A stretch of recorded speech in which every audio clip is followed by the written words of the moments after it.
What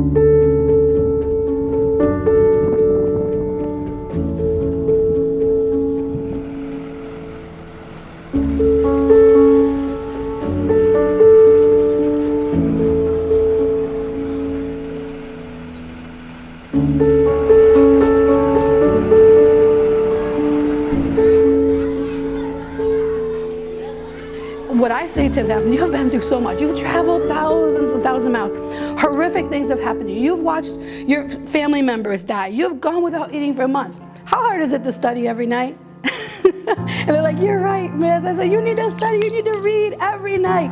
1, 2, 3, 4, 5, 6, 7, 8, 9. One person. Most of our kids are refugees. They didn't choose it. They didn't choose this life. They didn't choose to come somewhere else. They didn't choose to come to America, to Rochester. And I just wish that other people could see and think if they were in their shoes. She has her own very unique individual style. I always tell her I'm jealous because she experiments with all these big, beautiful hairstyles. I like to change my hair all the time. I like to change clothes anytime and my shoes, everything. The one thing that hasn't changed is her dedication to being educated. We just run away. No shoes, no watch, no anything. We just ran. I was crying because 3 days, no eating, no water, no nothing. I asked my father, why we live this life? He said, this is how, because they kill your grandfather. There's none way to go back. Te bénissons dans la gloire, Seigneur. Oh, Seigneur, béni qui a préparé, béni nous aussi qui vont l'employer au nom de Jésus-Christ. Amen. Amen.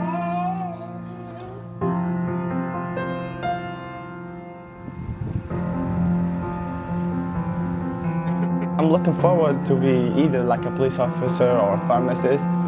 I believe these things gotta give a lot of help to people, so I'll go with them. Hussein's kind of a one of a kind kid. At the prom last year, he was the first one on the dance floor. He is very accepting of other cultures. When he was here, he encouraged his peers to be proud of their own culture, even if it wasn't the same as his.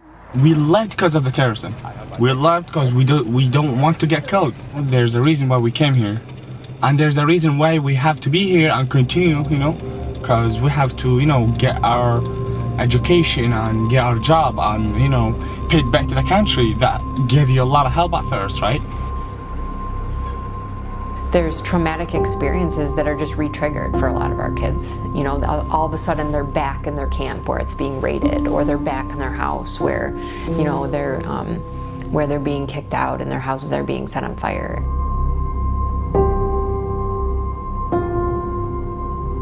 We had probably about 250 kids out there. What we didn't know was that it was the local air show at the airport. And our students are all out there, and all of a sudden 3 jets just flew really low over the field, and most of our kids just dropped to the ground. And they covered their heads. And we realized that they thought that they were being bombed. And for us, that it hadn't happened before. That's way outside of my realm of experience.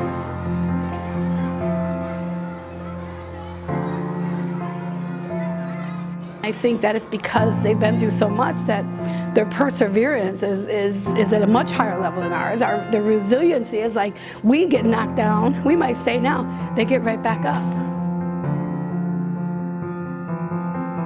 The example of the Rochester Academy, it's a beautiful example of a community that came together in solidarity of refugees, and in turn it became a richer community culturally, socially, and possibly even economically.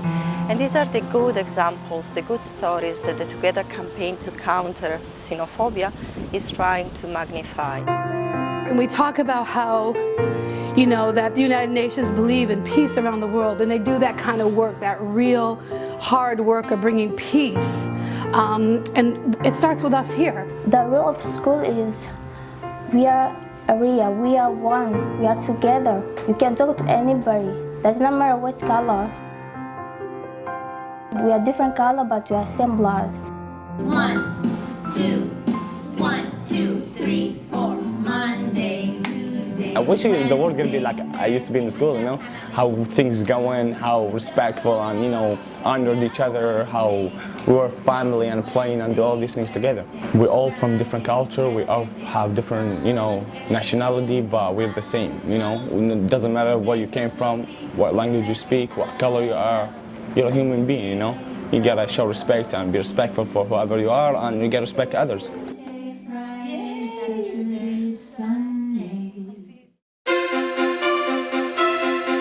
Coming up on a future edition of 21st Century.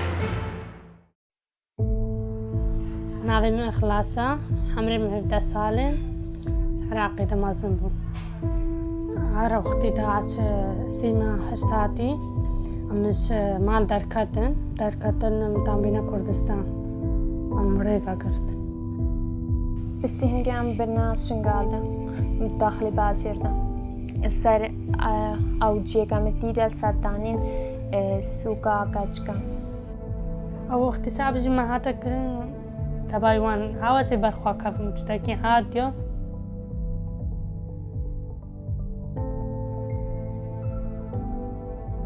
It's important for interview survivors that they feel comfortable. Not only it's important to speak the language, but to understand the cultural aspect.